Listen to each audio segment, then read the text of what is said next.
ठाकरे बंधुओं के सत्य मोर्चा के बाद अब भाजपा नेता आशीष शेलार ने एक बड़ा बम फोड़ दिया है। ठाकरे बंधुओं पर वोट जिहाद का आरोप लगाया गया है।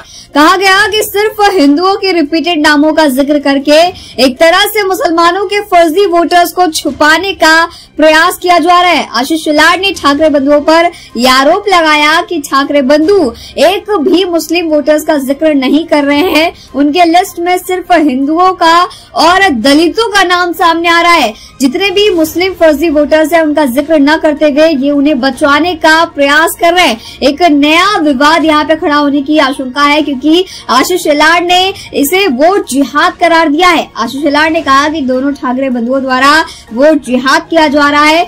एक समुदाय को यहाँ पर बचवाने की कोशिश की जा रही है। आशीष शेलार ने एक प्रेस कॉन्फ्रेंस में करजत, जामखेड़, सकोली, बीड़, धारावी जैसे कई निर्वाचन क्षेत्रों में मुस्लिम मतदाताओं के बार बार वोट डालने के आंकड़े पेश किए।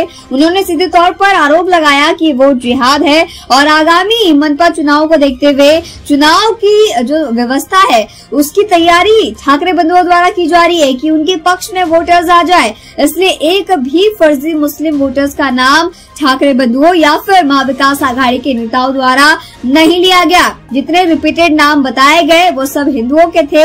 हिंदुओं के रिपीटेड नाम ले लेकर एक समुदाय को टारगेट करने का यहाँ पे प्रयास जो है किया जा रहा है और दूसरे समुदाय को बचाने का प्रयास यहाँ किया जा रहा है। आशीष शेलार काफी भड़के हुए भी नजर आए। उन्होंने पूरी तरीके से इसे एक जातिवाद करार दिया। उन्होंने कहा कि यहाँ पर वोट जिहाद हो रहा है। सुनिए उन्होंने क्या कुछ कहा। फक्त ही मांडणी करू नका, भोईर, पाटील, कल्याण, डोंबिवली ही मांडणी करा। मुस्लिम दुबार मतदारांवर मूग गिळून राज ठाकरेजी तुम्ही काय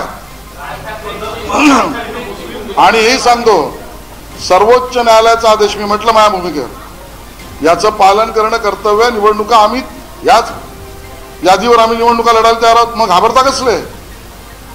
न्यायालयात ज्याला आम्ही कोणाला अडवलेलं नाही तो त्यांचा अधिकार आहे, मांडलंच ना। अहो ह्या स्तरावर नका जाऊ, विनंती करतोय। पहिले बिहारी, मग आमचे उत्तर भारतीय मतदार, मग जैन मतदार, हिंदी भाषिक, मग गुजराती, आता भोईर, पाटील, हिंदू, मराठी आणि दलित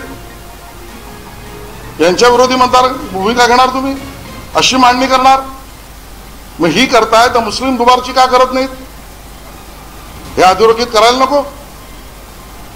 कुठेतरी मवियामध्ये आम्हाला संधी हवी म्हणून या थरावर जाणं हे नव्हे बरे। सुरुवातीलाच म्हटलं की आम्ही निवडणूक आयोगाच्या वतीने उत्तर देत नाहीत, पण निवडणूक आयोग आणि निवडणुकीतली मतदार यादी याच्या आड आमच्यावर हल्ला केला, प्रतिहल्लाच करणार, प्रतिहल्ला सडकून करणार। मग तुम्ही जर हा प्रश्न मला विचारत असाल निवडणूक आयोगातले अधिकारी भाजपचा असल्यासारखे वागतायत तर माझा आरोप थेट आहे, राज ठाकरेजी आणि उद्धव ठाकरेजी मुस्लिम धार्जिणे, मुस्लिम दुबार मतदारांची भूमिका तळी का उचलताय? ऑलरेडी केली आम्ही, ही मागणीच केली आहे, आता तुमच्या समोरही करतो। दुबार मतदार आणि त्यातही मुस्लिम दुबार मतदार या विषयामध्ये किंवा सर्वच दुबार मतदार निवडणूक आयोगाला काम करावंच लागेल। त्यांनी नाही केलं तरी प्रचलित पद्धतीत आमचे अधिकार आम्हाला माहिती आहेत। ते बूथ प्रमुख, तो BLA 1 ते BLA 2 ते पोलिंग एजंट आम्ही ते करणार। आम्ही निवडणुकांपासून पळ काढणारे नाहीत। सर्वोच्च न्यायालयाच्या आदेशाचं पालन करावं लागेल आणि मग तोच विषय करायचा असेल तर लोकसभा निवडणुकीच्या निकालाचं काय करायचं? फक्त